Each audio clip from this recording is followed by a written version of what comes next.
Ang ginagawa ko naman ngayon ay nagdadiagnose po ako ng power window ng dump truck. Dump truck po na 371 na Howo. At ito po yung problema niya ay ayaw gumana. So dinadiagnose ko po. So yung controller po niya ay tinry ko ng sinwapping. Pero ganun pa rin, ayaw pa rin. So ito po yung pinang-swap ko. Ibig sabihin po may kailangan na tutuntunin dito na problema. So since itong truck po na to ay kailangan na magawa kagad dahil babiyahe to. So hindi ko po dadiagnose ko kagad yung pinaka problema nito. So gagawin ko muna ng paraan para magamit lang. So winiringan ko muna to. Ayan, papalabas. Isang negative power, isang positive power, at linya po ng window motor. Ito siya yung dalawa. So temporarily ay ilalabas ko muna itong wiring na to dito sa window, sa pintuan. Iabang ko doon sa taas. At kapag nagkaroon ako ng time, itong dump truck na to na ipaparking ng matagalan, so idadiagnose ko po ulit to sa wiring.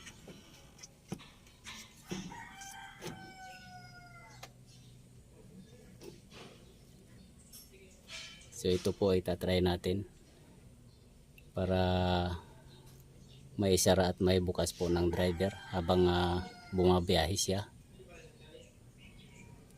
Pero hindi pa po final itong gagawin na to. Abang lang po siya para sa susunod. Iba naman po yung gagawin ko rito. Tutuloy ko yung pagdadiagnose.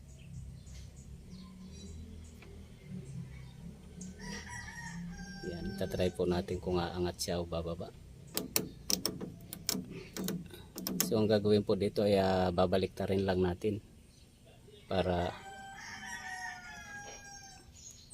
gumana siya. Itong linya ng motor, itong dalawang wire na to,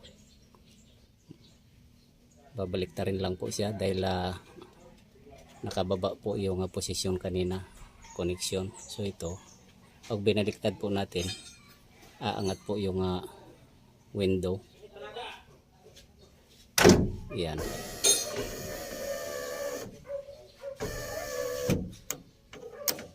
So kapag gusto naman po natin pababain,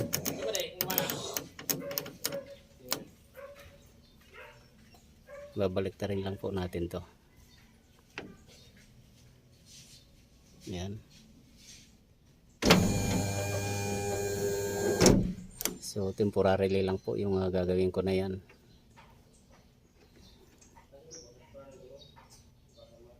Winiring ko siya para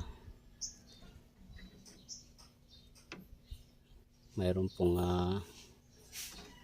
mapagtapat yung driver. May angat at baba niya.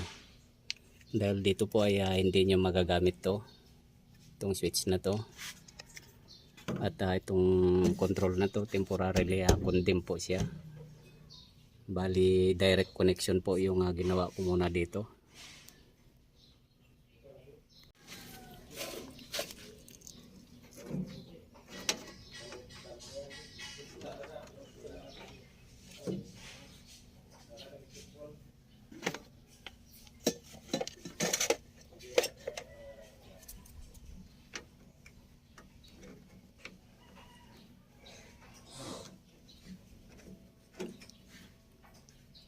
So kapag sira po itong control na to ay mayroon naman pong option na pwedeng gawin.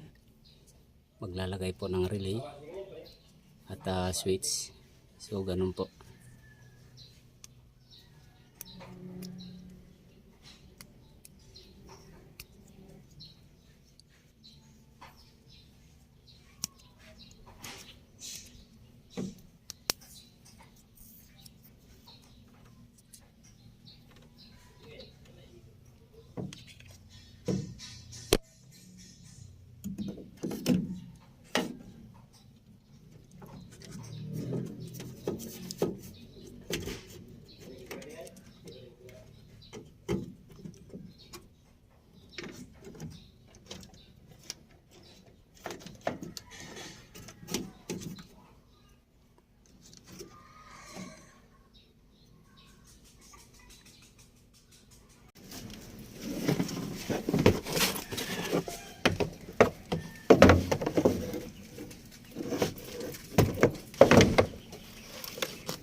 ayan na po.